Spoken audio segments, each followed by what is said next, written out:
Good afternoon, friends and neighbors.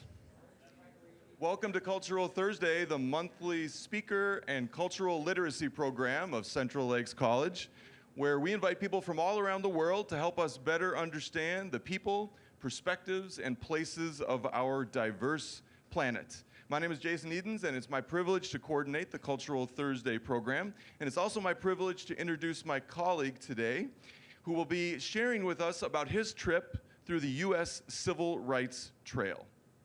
As many of us know, sadly, from current events, and some of us from lived experience, the struggle for civil rights continues to this day. So without further ado, I'd like to introduce sociology instructor of Central Lakes College, Mr. Scott Foster. Please give him a warm welcome.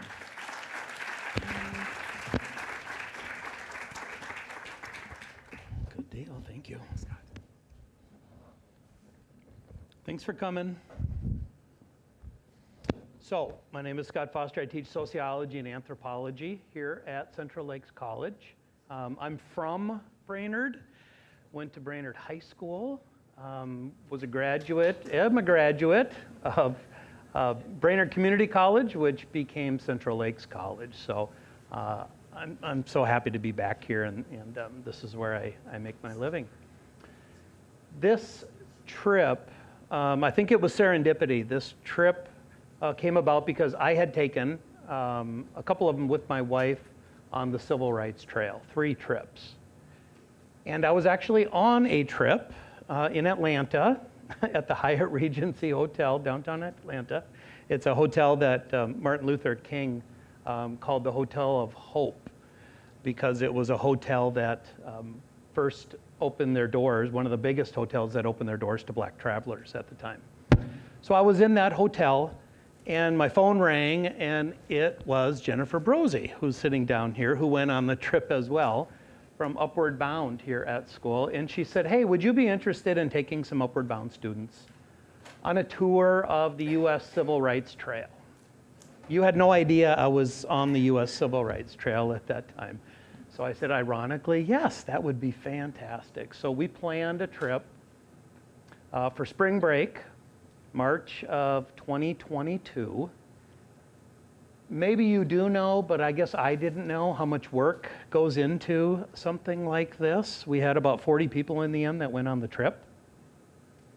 We took a bus down south. So the logistics and just getting everything set up and ready to go was overwhelming. So we put the trip off until summer of 2022. And so we decided, for some reason, pulled my hair out, to go to Alabama in July. So we had 40 people trouncing around Alabama in July. Before I get much further, I just want to introduce the director of the TRIO Upper Bound Services, Charles Blacklance, because it was that program that really allowed us to do this, to take this trip. So I just want to have him say a few words about the program.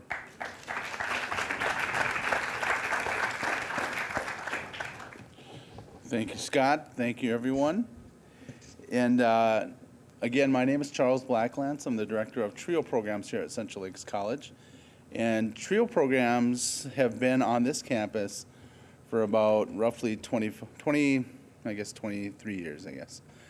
And Upper Bound has been on this program on this campus for about 20 years.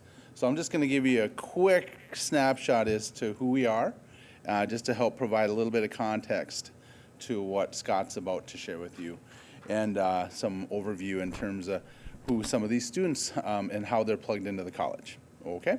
Again, I'm Charles. I'm the director. And about 20 years ago, we received a federally funded TRIO grant, TRIO Upper Bound grant from the U.S. Department of Education. What Upper Bound does is it serves students that are low income, first generation, or disabled that are high school students, 9th grade through 12th grade. And Upper Bound programs have been around since the 60s during Lyndon Johnson's War on Poverty. So these are programs that are very successful, long running, and we've been fortunate to have them here right at Central Lakes College serving area high school students, not just Brainerd, but different high schools in the area. So what we do is we make sure that these students stay in high school, that they're successful, and not only graduate, but then graduate and go on to college, which is significant. And we have a number of staff. We have 3 advisors. We have assistant director, and then myself. And I believe we've done a wonderful job through the years at serving students. But some quick key components of the program are to make sure, like I said earlier, that they stay in high school and that they're successful in high school, meaning that they do well. And that's what our advisors do, is they make sure they stand alongside these high school students during the academic year through a number of different offerings, through individual appointments, activities, and then also what we refer to as Saturday academies, where they'll come onto campus and we'll bring them through a morning of academic opportunities or academic learning, and then there might be something fun in the afternoon. The fun piece obviously is a big draw for a lot of the students, but really the idea is to make sure that we're buoying them up academically, making sure that they're successful in high school. And then the goal is to get them through college. One way that we do that is through academic opportunities. So sometimes we go visit a college, and then sometimes we do fun activities within the state, sometimes outside the state. And that's really where you see the connection there for Scott and Jenny, Jenny Brosey, who is our assistant director, where they were able to work together to partner at a really neat opportunity for our Upper Bound students. The last piece of Upper Bound is not just the academics, but we're also there to provide students opportunities if it's a low-income student that they might not typically have if Upper Bound was not there. So it's really important that these students have opportunities to be able to see the world, but also see themselves in education, and then experience it along the way as well. So Scott and Jenny did a fantastic job of connecting those two worlds and really giving our students a fantastic opportunity. So thank you, Scott. Good deal.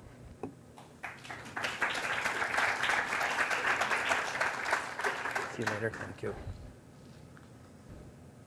All right, I want to make sure that I leave enough time for questions at the end. So I'm going to try and keep all my little stories and everything to a little bit of a minimum. I do want to start off by just saying that this trip does fit in with the mission and the values of Central Lakes College. And I take this seriously.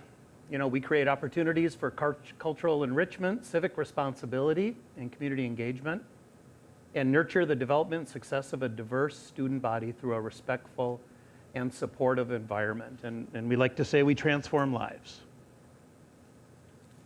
I was trying to think about this trip and what the overarching theme should be.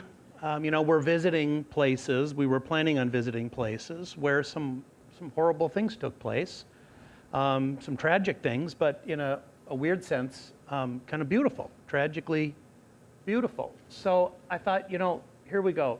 You have to know the past to understand the present. And it's as applicable today as it's ever been. I also wanted to, at least the way I thought of this trip, is that we're going to come face to face with history. We're going to see places that we've only seen in photographs, black and white photos. But we're going to actually be there, and we're going to talk to people who were there. And we're going to listen to their stories. So this idea that, you know, what we know about an event or an incident, maybe that's not really what happened. So we're going to the source, in a sense, and we'll find out. The sociologist in me has to just set up a couple of things here. I just can't help myself. So a couple of these. Events do not come with built-in meaning. So these significant events in U.S. civil rights history occurred. Once they occur, meaning, spin, whatever you want to call it, gets attached to it. How do we know what's the truth? So the power to define or frame historical events gives certain groups the ability to present their own version of history. And then a couple of quotes I remember from college. History reflects the stories that the winners agree to tell about themselves, and history is lies that are agreed upon. So we were going to kind of get to the bottom of that. So as I said, July 18th through the 23rd, Alabama.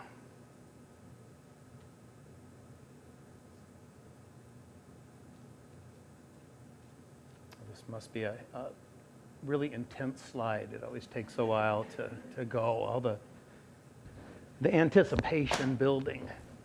So this was just a great photograph that I wanted to share. It is the entire group standing on the steps of the 16th Street Baptist Church in Birmingham, Alabama. And did I put the temperature on there? No, I didn't. I think it was 86 degrees that day. It was hot. But I also want to make sure that I mention this. You know, for many people, and especially our students, they were so young and are young. I just wanted to address this idea that the civil rights movement is something that they know in black and white photos. It's something that happened long before they were alive. Okay? But we're going to have one foot in the past on this trip, and we're going to have one foot in the present. And so to always try and keep that in mind. And it really wasn't that long ago in the grand scope of things. The trail is fairly new. It's a part of the National Park Service, 2018. There are about 120 sites that are officially on the trail. You can go from Washington, D.C. To the Deep South. This was our 6-day excursion. So we started in Minneapolis, obviously, or here. We went to Nashville on the first day. We actually drove down to Montgomery, right there, after Nashville. Then we drove to Birmingham, and then we drove to Selma, and then we drove to Montgomery, and then we drove to Memphis, and then we headed home. So 6 days. This was day one. 17, 18 hours driving to Nashville on a bus.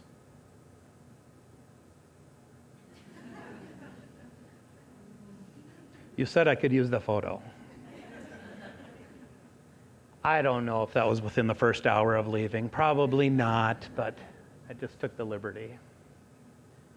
So we got to Nashville. Didn't have much time in Nashville. We got a city tour with a tour guide on a bus that was rather entertaining. And then we went to Fisk University, which is one of probably a little over 100 historically black colleges and universities in the United States. There's the 86 degrees, Nashville. We walked around downtown Nashville and thought this was a good place to take a photo.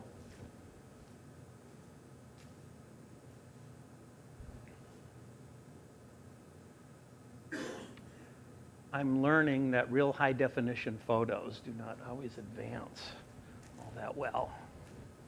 So let me tap this. The Ryman Auditorium, which some of you know is the former home of the Grand Ole Opry. So we weren't able to go in the auditorium, but we were able to walk around outside the building and in the gift store, which is always a highlight. And then we sat out front and had our picture taken. Sometimes called the Mother Church of country music. Greg always had a smile on his face. He was always talking to everybody. So I felt, I forgot to point him out on that first one. You missed it. Oh well. Oh, there he is.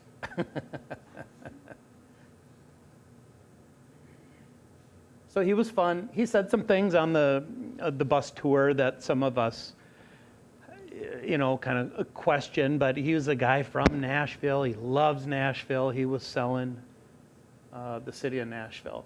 So we went to Fisk University, and I was excited to go to Fisk because a prominent sociologist, W.E.B. Du Bois, graduated from Fisk, and they've got a library upstairs, or a section in their library on the second floor, dedicated to him, so he lectured there. Booker T. Washington was a lecturer at Fisk, and Ida B. Wells, a famous journalist from Memphis, went to Fisk. So we were able to walk around Fisk University. Diane Nash, who is this woman on the right with the eyeglasses, she was just awarded, I think about a year ago, a Presidential Medal of Freedom by Joe Biden. She's still around. She was one that really organized people on the campus of Fisk. Nonviolent, direct action, civil disobedience. A chapel that's pretty significant on the campus is a place where they met to discuss strategy and practice nonviolence, not retaliating. And you can see Booker T. Washington and MLK lectured there as well. We said goodbye to Greg.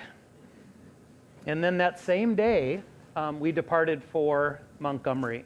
It's about a 4.5, 5-hour trip to Montgomery. So we had that time on the bus. We had a tour guide, Carolyn, and she made sure, and I made sure, and Jenny made sure that we always had something educational that we could do on the bus, whether it be a film or a short little talk or something.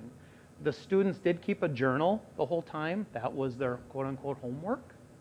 So they kept a journal, wrote down things that seemed significant to them from day to day. And then I had the pleasure of reading through all those, which was fantastic. There were things that they wrote about that I didn't know about. I didn't know they'd be impacted in some of those ways.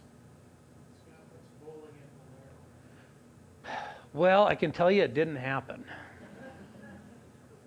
It's a bowling alley. We got to Bolero, and big controversy. Should we bowl or should we swim at the hotel? Swimming at the hotel won out. Not everybody was happy, but I think Jenny and Stacy probably made the final call on that, so you can talk to them. We woke up in Montgomery, but we didn't stay in Montgomery. They didn't have hotels in Birmingham for a group of our size, so we had to stay in Montgomery. It's only about an hour and 20 minutes from Montgomery up to Birmingham. So we stayed in Montgomery and we headed to Birmingham.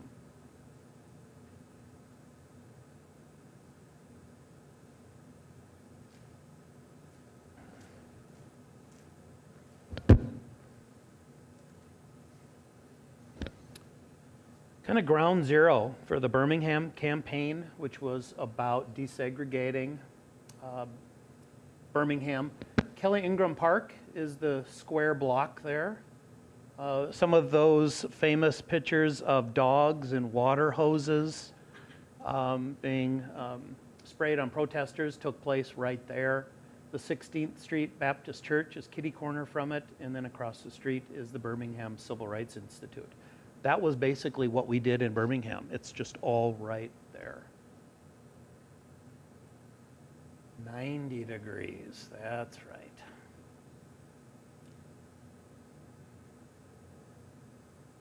Going back to what I mentioned at the very beginning, that black and white photos of the past. So there's a black and white photo from 1963 on the left, and this is today. So we were standing in these places where history was made. Does anybody know what happened at the 16th Street Baptist Church that wasn't on the tour? Yeah, Ann. Okay, we had a bombing on a Sunday morning. 4 young girls were killed. The KKK later said that it was they who were responsible. You know, we were standing right there. So September 15th, 1963. You look down, you see the names of the 4 young girls that were killed. We had been inside in the basement of the church and listened to some people role play about that day, and women from the community who had been there, not necessarily on that day, but were in the community, and just told us what that day was like.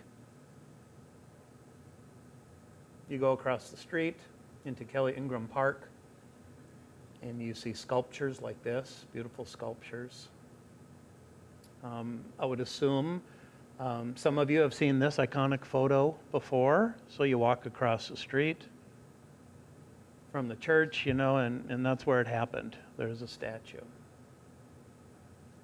You walk through this path, and when I walked through there, I remember looking right into those dogs' teeth, thinking, I can't even imagine what it would have been like. Real dogs, all the chaos, the tear gas, the batons, can't even imagine it. And again, you'll see I just plant on various photos, civil disobedience, nonviolence. Bull Connor was the well-known commissioner, safety of, I can't remember what his exact title was, commissioner of public safety maybe. But he's well known for being really rough on the protesters. We were in that park. That was Kelly Ingram Park. We were there. We were lucky enough to have 4 sets of identical twins go on the trip with us, which was quite amazing. Or I photoshopped something to make it look like there were identical twins. When you take a panoramic with your phone, I started over here, they were standing here, and when they got out of view, I had them run behind me and go stand over there, and then I got over there. They had no idea what I was doing, so thankfully, I think it turned out quite well. Birmingham Civil Rights Institute was our next visit. This is one of the they had a replica basically of a bus that was bombed. The Freedom Riders were on it. We all got to walk by these bars, which were the actual bars that Martin Luther King Jr. was behind in Birmingham. It's where he wrote his famous letter from a Birmingham jail.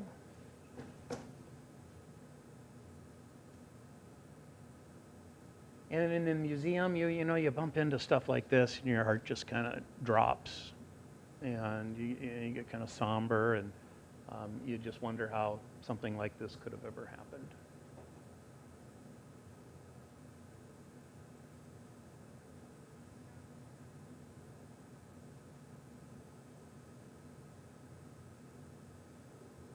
Again, you have to know the past to understand the present.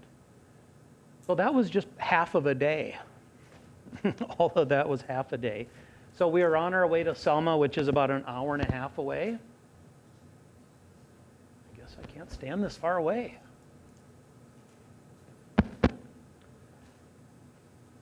The famous Bloody Sunday March, we were there. We had watched film clips, documentaries about it, talked about it a little bit so that everybody would know the significance of a place like this. Black and white photo, and then we're standing there. John Lewis, congressman from Georgia who passed away not too long ago, was asked if he would like the bridge named after himself. It's titled the Edmund Pettus Bridge, who was a grand dragon of the KKK. And he said, no, let's leave it the Edmund Pettus Bridge. He did not want it called the John Lewis Bridge. But we walked right there. I wish I had a picture of all the students. I'm sure you remember singing. Our tour guide in Selma said when we used to march, when we marched across the bridge, we would sing. And so she taught us a song. And they sang it. The students sang it when they walked across the bridge. I'm sure somebody recorded it. Maybe the audio, maybe I did. I don't know. But it was a really neat moment. This is the whole group in front of the Brown Chapel, which in Selma, which is a very significant meeting place for voting rights activists. And I don't think you can miss our tour guide there. She's the one who's got the big arrow pointing down at her head, Joanne Bland. She was, I always get this mixed up, but I think she was the youngest person to walk across. Was it youngest? I think she was the youngest person to walk across that bridge on Bloody Sunday. 11 years old, I believe she was. Her sister was 14. She went off, went to college, came back. She's just an integral part of the community there. And everybody knows her. She was, we were lucky to be there on a day where they were redoing one of the peaks on one of the chapels. And they brought it down to the ground. And you could tell she was moved. She actually got to touch this thing that she's seen since she was a little girl.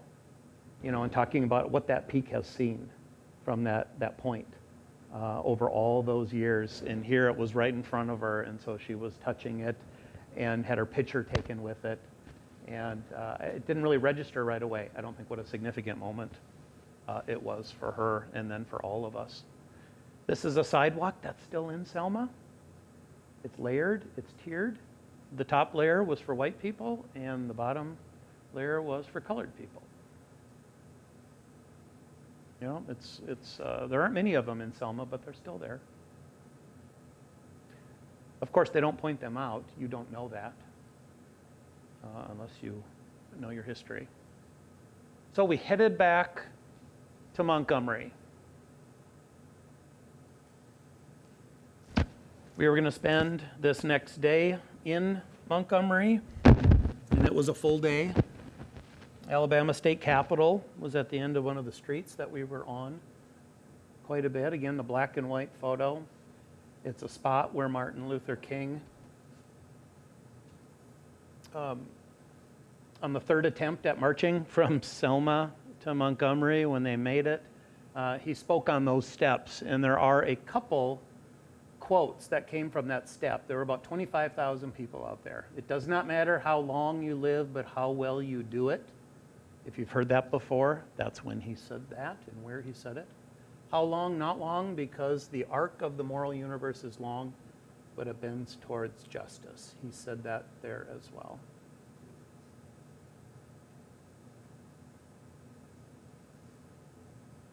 There are certain cities you go to, like Charleston, South Carolina, or Montgomery, where the slave markets were an integral part of those cities in their founding and their success. And Montgomery has markers all over the place of slave markets.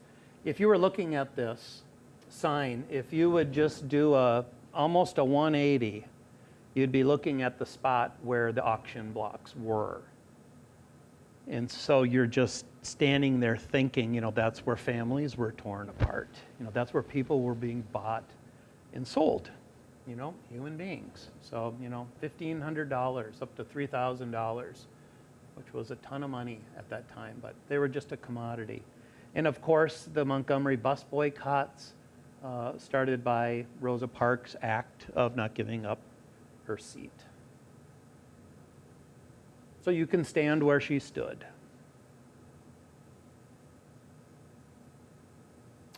She visited us at dinner one night. She came and spoke to us. Yeah, wow. Some students weren't quite sure if it was actually her or not. But we told her she had passed away a while ago, so it was someone impersonating her, but she was wonderful. Southern Poverty Law Center is located in Montgomery, and this is or if they're not headquartered there, they commissioned this at least. And it's a kind of a reflecting pool. The water comes up through the middle and it flows down over the names of between 40 and 50 people who were martyrs, who had died for the cause of civil rights. That woman, incidentally, on the left with the Just Mercy shirt on, that was Rosa Parks. She played Rosa Parks the day before. The students also got to visit a Greyhound bus station, the Freedom Riders. I apologize for that photo, but I mean, that is what happened, and we were standing right there where all that happened. We went into the bus terminal, which is a museum now, a very small museum. They just received a Greyhound bus last year from Hibbing, Minnesota, where Greyhounds were made. It was donated, and it's been refurbished just to like it was back in I think it's a 1957 Greyhound. But it was one that could have traveled in the South at that time. But it's a traveling classroom now. So they can go places, people can get on the bus and learn about the movement. It's my wife Sarah there, whose birthday it happens to be today. I had to do that. Sidewalk. You know, we stood on that sidewalk right there. One of the most emotionally draining parts of the entire trip, I think most would agree, and when I read through people's journals, this came up over and over again, was the National Memorial for Peace and Justice. It's only been open for a few years. If you saw the film Just Mercy, about a death row inmate, who was innocent and released through the work of Brian, Stevenson. He started this. It's a legacy museum, and then this National Memorial for Peace and Justice. Very somber. When you walk into the structure, there's a fence all around it. I can't remember how many acres it is. You just know. You know, there's no laughing, there's no giggling, there's no running, there's no goofing around. This is one of the first things that you encounter. And you can walk up to it, and you can walk around it, you know, and you can touch it.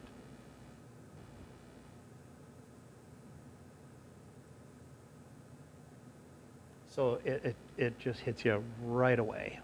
And then you know, you don't know what's coming, but there's more.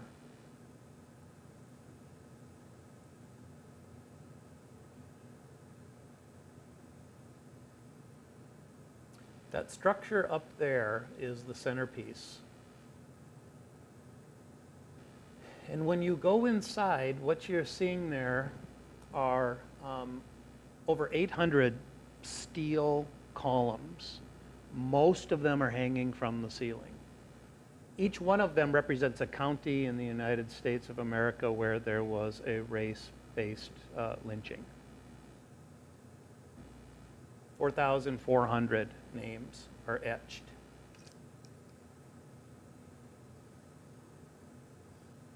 So of course I had to track down Minnesota.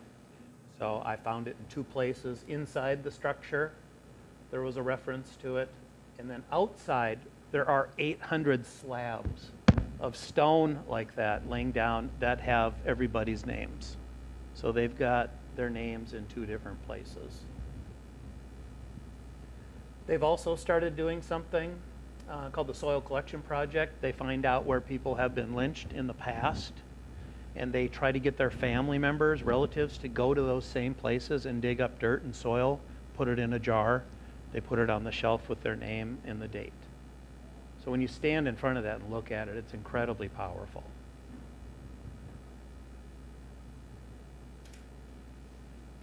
The museum, that's fairly new. They had another museum downtown, then they built this big one. They say is on a former warehouse site where slaves were auctioned off. Dexter Avenue Baptist Church is the church that Martin Luther King Jr. first became a pastor of, his own church, his own congregation. So we had a photo taken there. Unfortunately, we weren't able to go in. COVID was still an issue, and that really limited our options. A couple blocks behind the church is the home where he lived, MLK and his family. Again, was not open due to COVID, but we could walk around outside. All the students there are looking down at a mark in the concrete on the porch, and it's where a bomb was set off one night when Martin was talking about boycotts or something in town, and he heard a bomb went off at his house, so he ran over there. There were people standing out in the front yard angry, and he calmed everybody down. I don't recall if his family was there or not. For some reason, I didn't think so, but don't quote me on that. I believe the night ended at the Mellow Mushroom, which is a pizza place. I figured if I was going to show pizza, people might ask about food. So it was embarrassing taking pictures of my food because I don't like to do that, but it was for educational purposes. I do like collard greens. I found that out.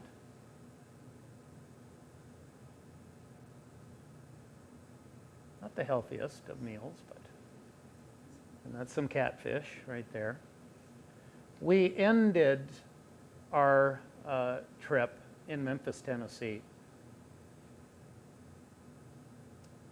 So we went to Beale Street, which is famous.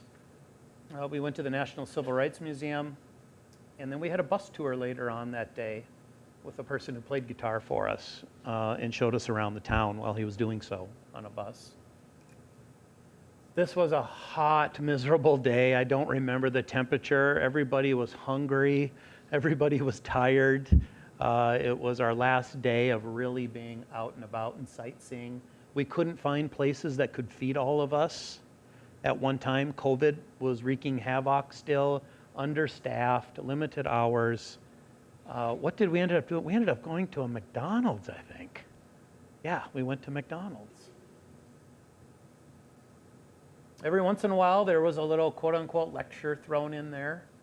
We had some really great discussions, talks. This is actually not, and I'm going to skip over it. We didn't get a chance to go here. It's in Memphis. But that's a well-known church, the Claiborne Temple, which was a meeting place, in this case for the striking sanitation workers. That's the reason why MLK went to Memphis. Because of the sanitation strike. But they gathered there, and it's a peaceful place.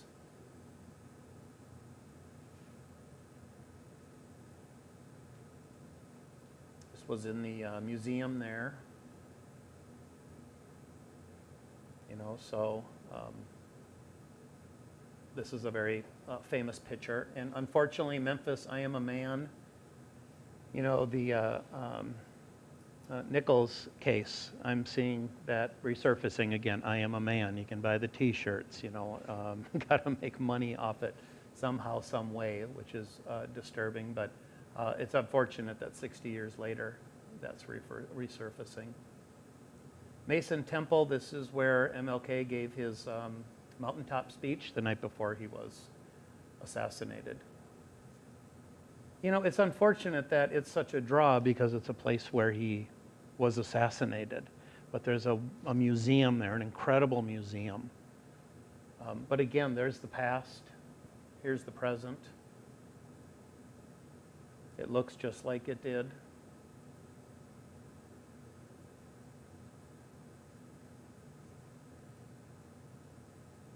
You know, that's where we were standing right there. We were standing right down there. You know, this is the viewpoint that James Earl Ray had. They opened up a museum on the other side to talk about more of what was going on at the time in terms of race and politics and economics and war. And, you know, to stand right where he stood is, again, one of those. It's a, I don't know if I'd do it again. And this was a photo that I took at the Legacy Museum, just outside the Legacy Museum. They're all over the place like that. End on a happy note. It's the last day. Go to bed, wake up the next day, and then head home. So the bus picked us up at 4:30 in the morning. We left on time. And I think we got home before 11:45. We got home about 10:30 or something like that. We really booked it home.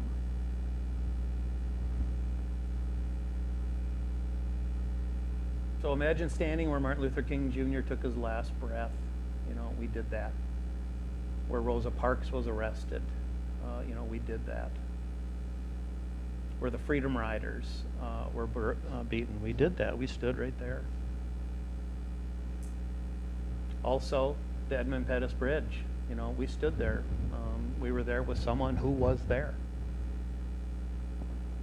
And in the end, you know, hopefully the students came home with a broader perspective, and after reading through their journals, I don't think that there's any doubt that they did. I'll finish with this. What bird is this? White-breasted nuthatch. Before COVID, before I had bird feeders, I had no idea that was a white-breasted nuthatch. I'd never seen a white-breasted nuthatch before in my life. At least I thought so. I didn't think I had. As soon as I found out it was a white-breasted nuthatch, I saw them all the time. They're everywhere. And to me, it's kind of like, if I can get this to move forward here. You know, once I became aware of white-breasted nuthatches, I started paying attention to them. I know how they feed. I know how they jump around. I had a lot of time on my hands sitting at home. I watched white-breasted nuthatches. And I think it's the same with history. You know, once these students became more aware of our nation's history and things that actually went on, and we heard different perspectives, all of a sudden, man, it's real. It's real. So I would assume in the future, whenever any of you see something, the students that were on the trip, that has something to do with the place we've been, I bet your heartbeat increases a little bit and you get a little excited because you were there. I need to end it right there so we can have some questions and answers. So thank you very much. I'm going to have the students come up and sit so they can answer some questions and talk about the trip. So come on up.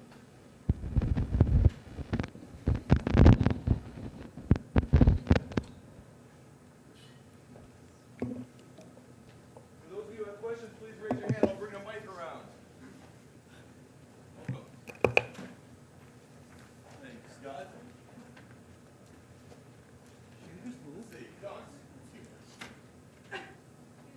Thank you, Jay.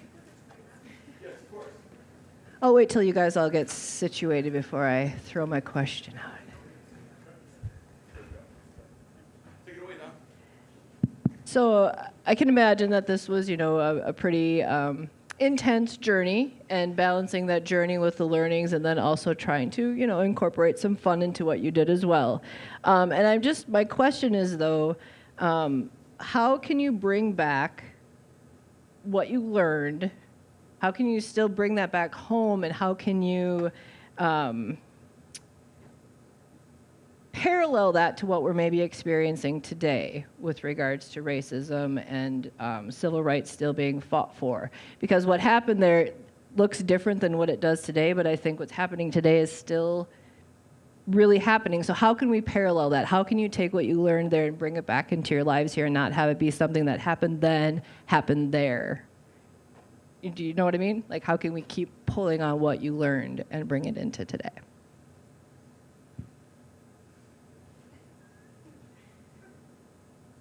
Is this working? Okay. I guess for me, it allowed, I guess I connected it to the places, and I felt the power of the place, and just talking to other people about how it just felt really real being in those places rather than reading it from a textbook. And I guess the way I can bring that to how I'm living now is by talking to the people I'm friends with, and educating them and getting them active in local events that are really important. Good question. Who's next? Who else has a question? At the Brainerd School Board, periodically there are people who come in and say, we don't want people talking about what happened in the past because it will make our students feel bad. What would you say to them?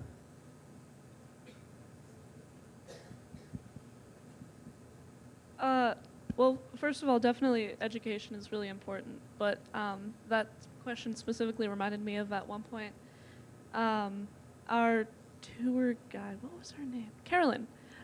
Carolyn, she kind of gave this speech about how the things that happened in the past they aren't our burden to bear, but it is our responsibility to learn from what happened in the past and prevent it from happening in the future. So I do think it is important to learn about the past for that exact reason. And we should also know that it's not our burden to bear, but it happened, and we need to get not comfortable with that fact, but we have to know that fact. I don't know. Yeah. Thank you. What was your most significant memory of the trip?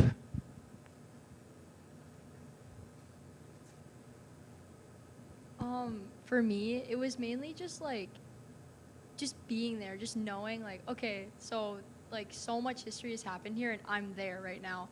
Like the Legacy Museum especially, like just seeing all that stuff, like knowing that that has happened and that we are now experiencing it like in a place where it actually happened. It's just so different, especially because like you see these in movies, in books, you read about them, but like actually being there and like it's just like a whole nother experience.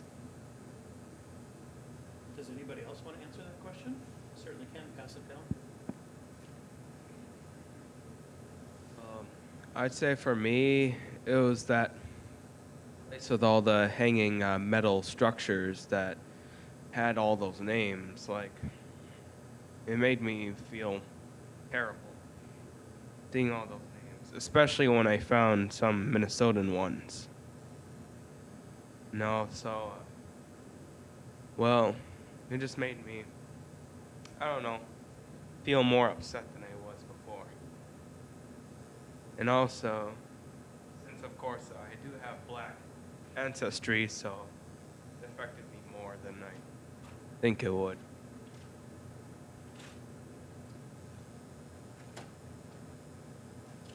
I know reading about all of this stuff, you can kind of understand how bad it was, but actually being there and seeing it, especially with the museum that he was talking about,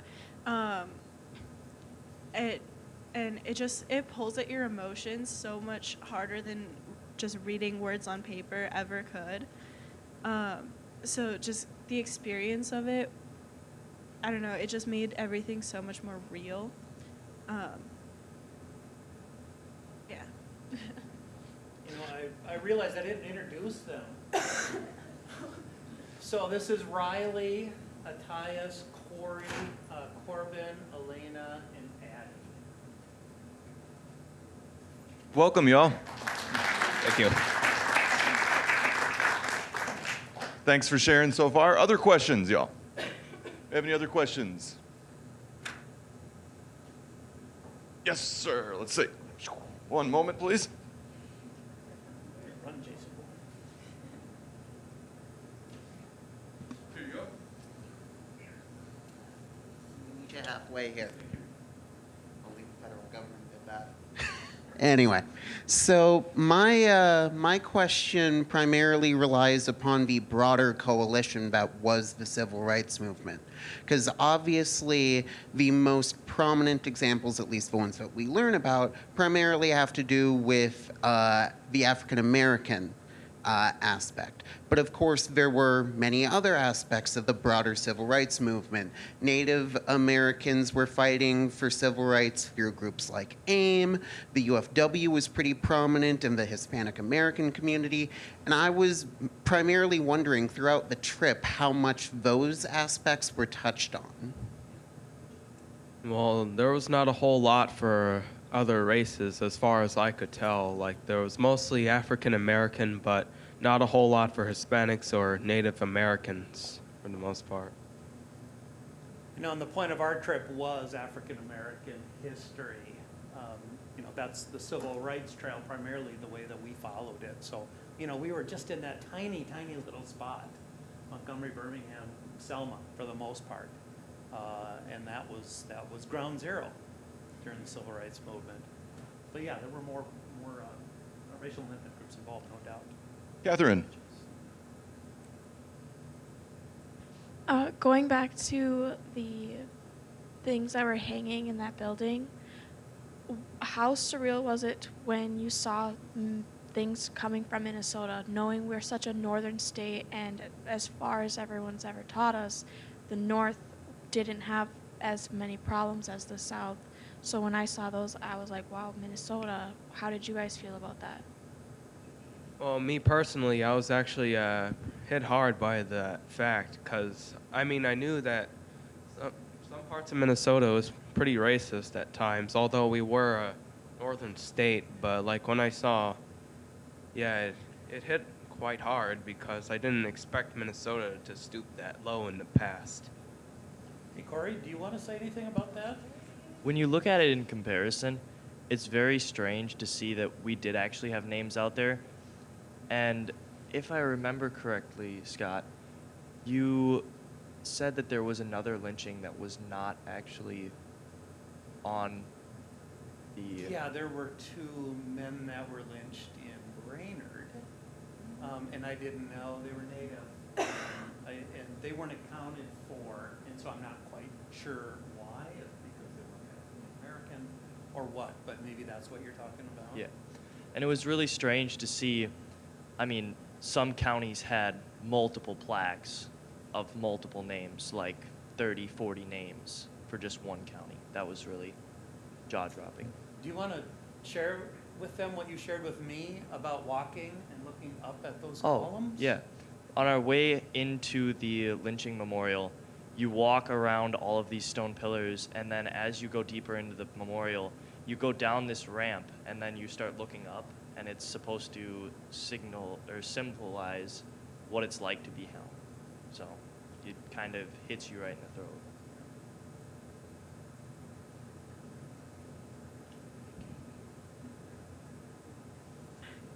I lived in Florida in 1970. I'm a small town girl from Two Harbors, Minnesota. I was never raised around blacks, but anyway, 1970, I'm down in Florida. And I thank God I was raised by parents that taught me not to be full of racism and hate for someone of a different color. But when I was down there, you could still see, if you walked on the beach or whatever, some of the doors, white women and black women in 1970. And I was so appalled by that and just sick by that. And I, you know, and then we had a black side of town and then the white side of town. And we were poor and Yankee, actually. And I experienced some things down there that formed me who I am today. And one of them was briefly being pulled down an outside stairway by law enforcement when I had done nothing at all wrong. All I'd done is gone to a Dunkin' Donut and a beach, came home, and they were pulling me down the stairs. Another event that happened is something happened to my husband, and I knew I had to get him to the emergency room. So I quick ran to the landlord to see if I could use his phone. The very next day, I lost my job. We had to move, and his words were, I rent to nice, clean, white people. And that was not white trash. That was something I will never, ever, ever forget. But it shaped who I am, and it makes me understand you. I'm also a member of White Earth, and I'm just learning all this now. But to hear you, I do understand, I really do, because I experienced some of that. Kid from Two Harbors, Minnesota, you know, down, and it was right after all of that stuff was going on. And I can honestly say with my whole heart, I felt more comfortable with the people that were black and their mentality at that time than I ever felt with the white mentality at that time. I heard so much racism from law enforcement that would come in when I worked at Dunkin' Donut. And we had this one just expounded of racism all the time. And the only thing I could think of to do was fill his Bavarian cream donut so full that when he bit it, it spilled down his shirt. That was what I could do. But I just want to say, I do understand. And I think sometimes we think of people that I'm Native and white. I mean, I'm everything. And we don't seek out people like me that do understand. We understand. Questions? Any additional questions? Yes, ma'am. Mary. I'm so excited that you all got to go on this trip. What a life-changing opportunity, right? We know that. Talked to some of you and the staff that went. What advice do you have to the adults in this room and the adults in this community around what you learned? and what we need to do better and different? I mean, the books really don't do it justice. Getting there is really a huge eye-opening experience. And if you ever get the chance to take that shot, take it. And this is from me to those adults that may be in here that don't have children yet. All I can say is this: don't teach them the things that people taught in the past, and make sure they don't always believe everything that is taught in schools, because some of the stuff that's taught in schools is very inaccurate. And some things are left out. A lot of things are left out. Anybody down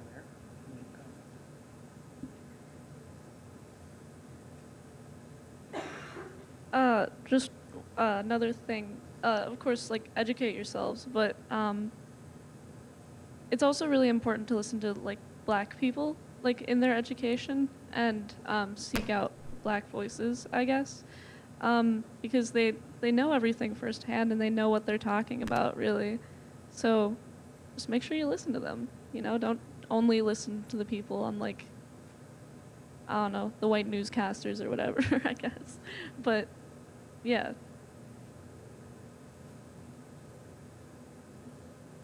Last question for the day.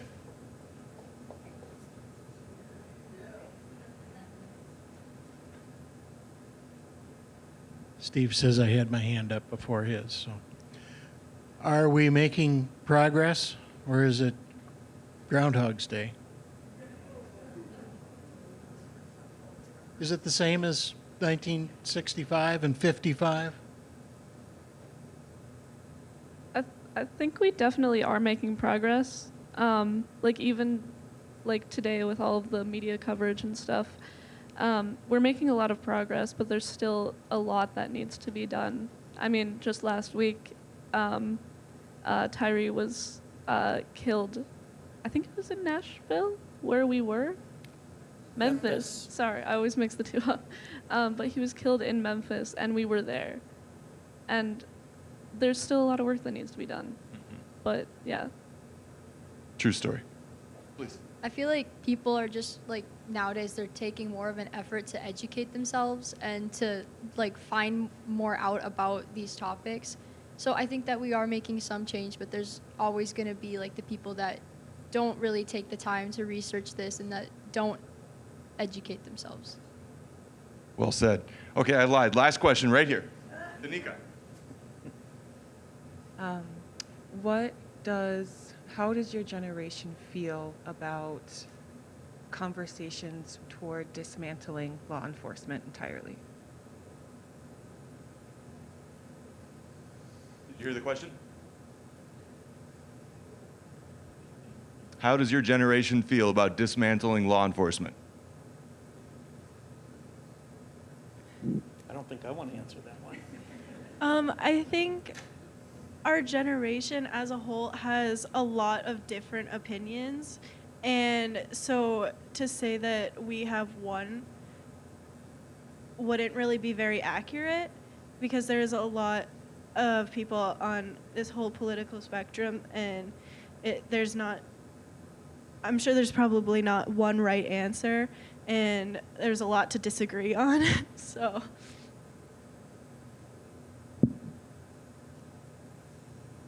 I know that I can't speak for obviously a whole generation, but personally, like especially since 2020 and George Floyd events, more people have been realizing that I guess things aren't as like cops aren't as good, or like people are recognizing that the whole police system is kind of like messed up in a racist way. And like I can't remember where I found it, but I remember learning that cops were initially created after slavery was abolished from slave chasers and finders. So it is like cops were already the foundation of the police system was based off of slavery. And I think that it's gotten a lot better now. And obviously there's a saying that one rotten apple can ruin the rest. And I guess what I'm saying is I don't think that the police system should be abolished, I think that it should be reformed and there should be more, I guess, attention paid towards that, like police and their actions. Thank you guys so much. I do want to mention that Minnesota, in Duluth, Minnesota, has the largest, this could be old information, memorial to lynching, and that's the Jackson Clayton McGee in Duluth, Minnesota. So if you guys have the time or are in that area, check it out. I think it's on 2nd and 1st East. I have a million questions for you. I have a million questions for you as well. But one question I want you guys to keep thinking about, and if you have an answer now, that's great, but the people in this room that are here today, the people outside of this room, the people that you guys know, how do we support you guys to continue learning, to continue like digesting the information that you saw, that you heard, that you experienced? How do we support you guys? If we work towards opportunities, we can grow ourselves physically, mentally, and socially. Yeah, I'd say how to support us. I'd say, yeah, just keep spreading awareness, keep showing love and support for pretty much any race, including blacks, natives, Hispanics. Just don't be prejudiced.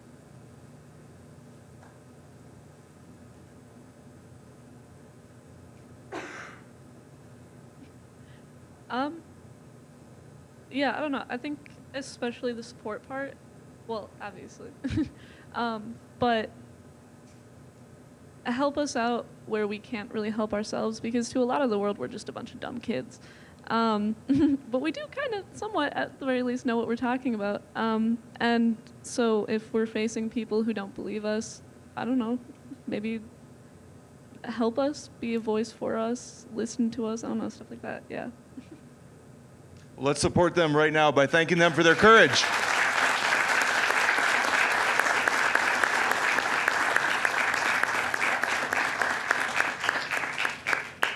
Thank you all so much for joining us today at Cultural Thursday. If you all have suggestions for future events, please let us know. And tell your friends and neighbors about Cultural Thursdays and help us fill this theater for these important conversations. Y'all take care.